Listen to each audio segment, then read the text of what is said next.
So I've started to dig the pond. I'm a fair way down. If we take a look at the hole, you can see I find it quite interesting, really. The same as the front when I put the big palm in. I've discovered about 1 foot down I'm on clay, which is a bit of a surprise because I only moved from about 3 miles up the road and I was on sand and gravel, really free draining when I was there. I guess I'll have to get used to gardening in a slightly different manner. As you can see, I'm a fair way down on the hole. I need to go a bit deeper yet. I'm going to put a blue liner in here once I get it down to the correct depth. I'll throw in the soil, the spoil, or the more rough soil and clay soil behind the pond where the waterfall is going to go. Anyway, I need to do a bit more digging. Welcome back. Excuse me if I'm a bit out of breath. I've just finished digging the hole. Well, hopefully finished digging the hole. If my calculations are correct, the blue tub I'm now going to use as a liner should now fit in. I'll pop it in and we'll have a look. And the liner's in. If you look at the soil level around, it's about the right depth. The most important thing though with ponds is to get them level. If you don't get the pond level,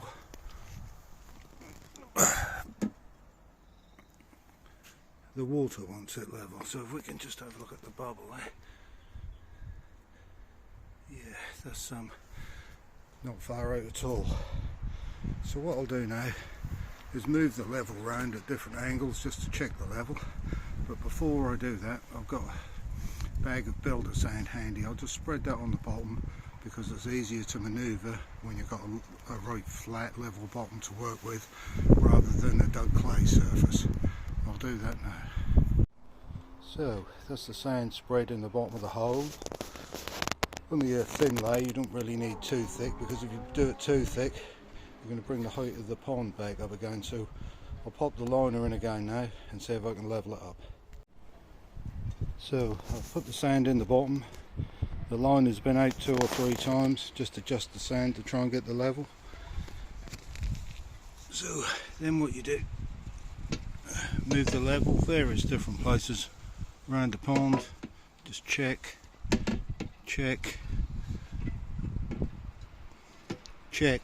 and what you're looking for is that the pond is level all angles. Treat it like a clock. Do every 5-10 minutes or so. Just make sure everything's level. That'll save you a lot of trouble later. Now I'm happy that everything is level. What I'm going to do is backfill around the sides carefully. I did think about putting water in it to hold the weight of the soil, but what I'm going to try and do is just fill in around it carefully.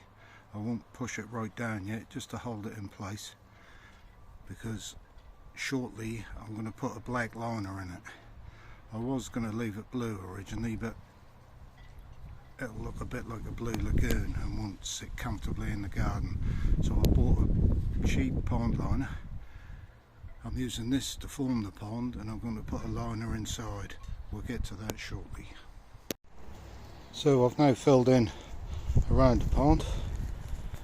I haven't jammed it down with my feet, but it's in nice and tight now. I've tried wiggling it, it won't wiggle. I've had the level on it again, just like a clock, every 10 past, quarter past, 20 past, whatever you want to call it, and it's level all the way across, which is what I'm looking for. I've just quickly stood the waterfall in position just to give myself some idea of where I want it to be, so I can play with it a bit, just sort out where it's going to go. This is a pre-formed waterfall. Looks quite realistic to be fair, and luckily it matches almost exactly the stone I moved from a previous garden to here, which is a bonus. A waterfall like that is actually quite expensive to buy new. Luckily I found one for sale on Marketplace for a very reasonable price. So this time, rather than trying to put a liner up behind to form a waterfall as I have in the past, I'm going to use this pre-formed one, which hopefully should be a lot more watertight. When I've done them in the past, I've found eventually, after a few years, the weight of the rock will pierce the liner, or the liner will perish in the sun. Hopefully this way it will be good for a lot of years. So the waterfall's out of the way again now. I've just topped up the soil level just nearly to the top of the pond.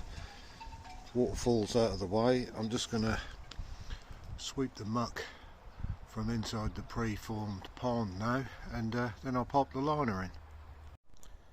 And here's the liner ready to go in. I don't really need a liner in it, to be fair, but I think the blue will be a bit too strong a colour, so it's a black liner, and it'll have the effect of making the water darker once it's full.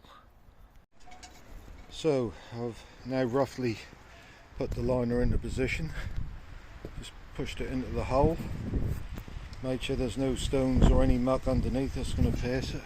Not that it really matters, because that'll still be watertight.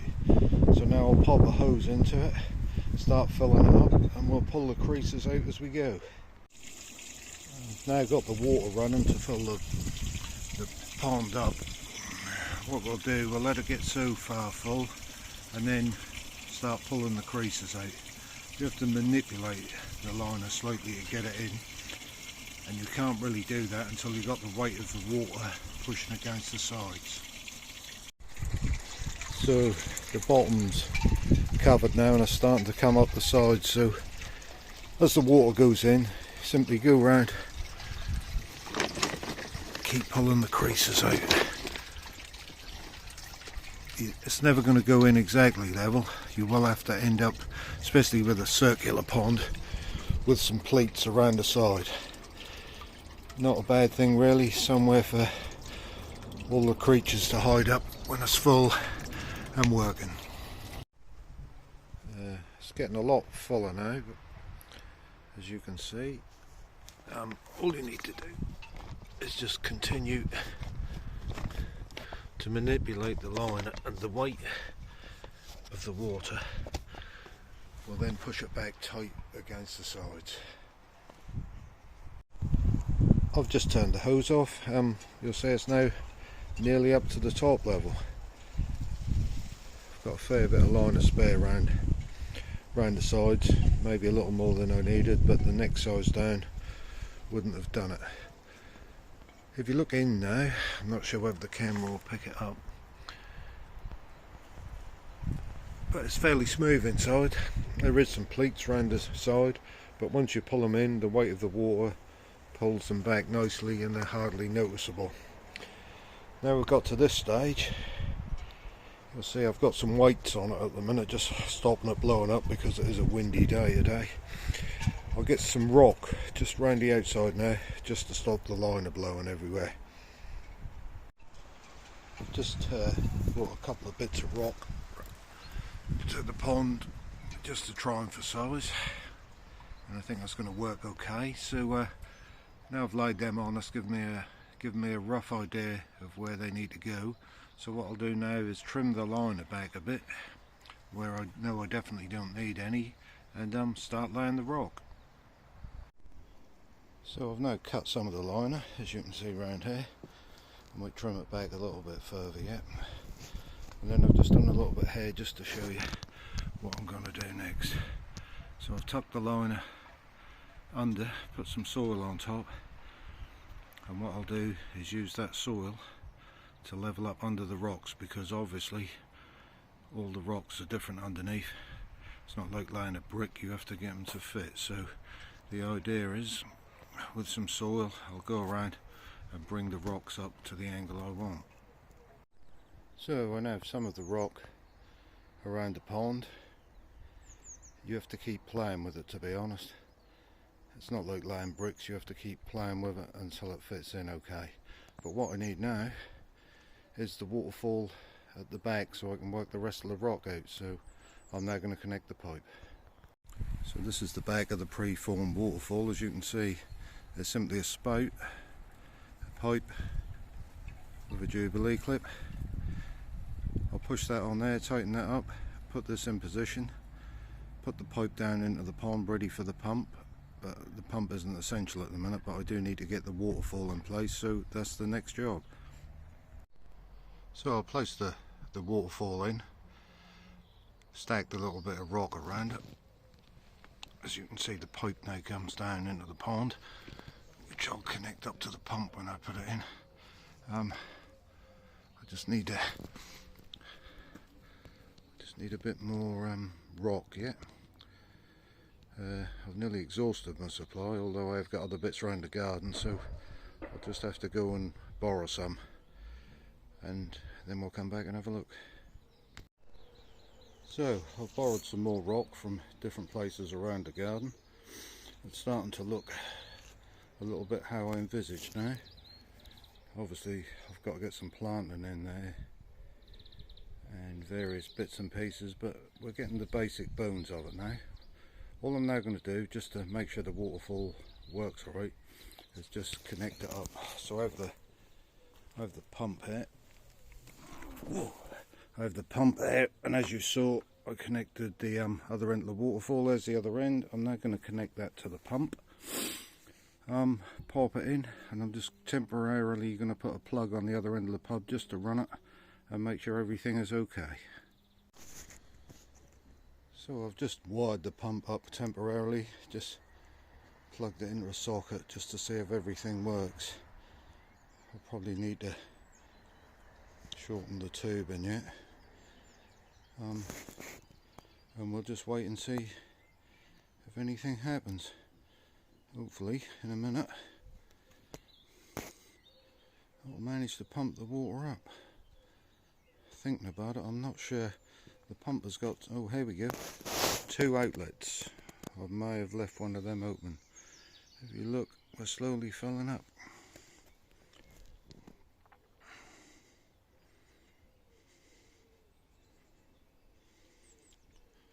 Wouldn't call it a raging torrent.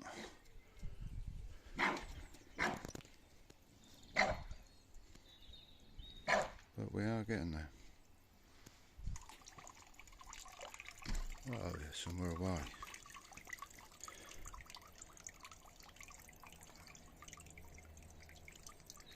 The sound of water in the garden is something to behold. I think looking at it, this might need a slight adjustment yet, but in principle it's working, which is what I wanted to see. So I just had a little play with the pump just to make sure everything was well. It wasn't the other outlet, I had a kink in the pipe. I was going to get some black pipe for this, but the shops weren't readily available, so I made do with the pipe I had. Soft, really you can get black anti-kink pipe is really better for ponds, but anyway, I got the kink out, and as you can see the waterfall's now running as I expected, so that's great. So basically that's up and running. I've still got to do some planting. I've got some cobbles and things to go in round the edges, but basically at least it's there. Here we have a large chunk of decking, well, rotten decking to be more precise. If you look, it's well past the sell-by date.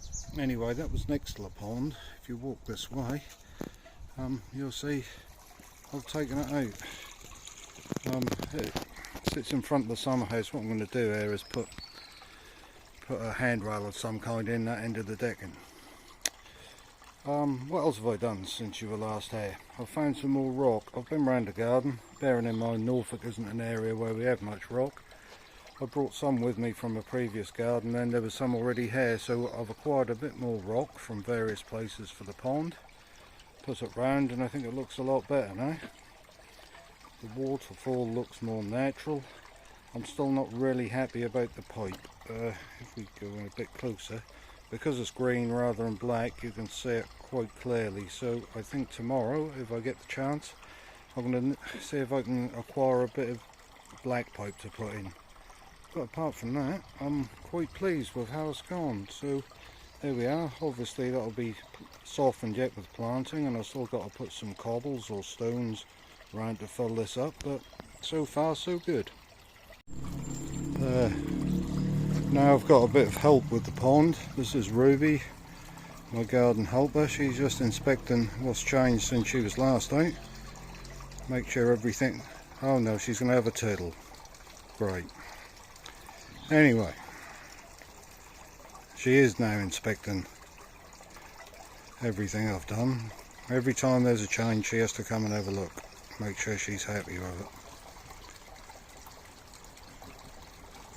And obviously there's some new sniffing opportunities. Anyway, thanks for joining us, Ruby. I'll get back to it. I've now placed the cobbles or the stones in around the rock just to finish it up a bit. I did try and get a new bit of pipe yesterday for the waterfall and failed miserably. I couldn't get a bit, so I'll have to order a bit of that online. But apart from that, I think we're nearly there with the pond. I found a few more pieces of rock that I've strategically placed. The cobbles or stones are in, which look quite well. If you look over to the side there, you'll see where the big rocks around the pond are left a lower bit. There's a reason for this, just in case any wildlife should go into the water, like hedgehogs or things. They need somewhere to get out. I'm going to plant some marginal plants over there, just raise them up on bricks in the pots, so that'll be an escape route just in case, which is quite important when you're trying to create a wildlife pond, because this pond isn't for fish, it's for wildlife really, frogs, newts and things. I like frogs in the garden because they help keep the slug population down in a natural manner. We just look at the side view here. If you remember, when I first moved the soil, I had some bricks or blocks just stacked up along the side of the retainer. I've now removed most of them and replaced it with rock, so it looks a lot more natural than it did. And yes, the pond's nearly there. I'm quite pleased with it. You may notice as well, it was a dry day yesterday, so I painted the fence. Took the opportunity. It's been such a wet winter in Norfolk that I haven't really had the chance all winter to paint it. But there you have it. I think it looks quite well. Sits okay where it is, near the greenhouse, and away from the big cedar tree I have. It's important if you're putting a pond in to keep them away from areas where leaves drop constantly. If not, you'll be fighting a battle to keep them clean constantly. So this was the ideal spot. Should get full sun for half the day, out of the way of a big tree. I'm pleased I put the liner in over the blue tub. Obviously, if you're doing a pond yourself, you don't need to put the blue liner in like I did. You can just dig the hole, lay underlay, and put the waterproof liner on top of that. Many options for ponds. Anyway, that's the way I built my pond. I'm quite pleased with it, and I hope it helped. See you next time.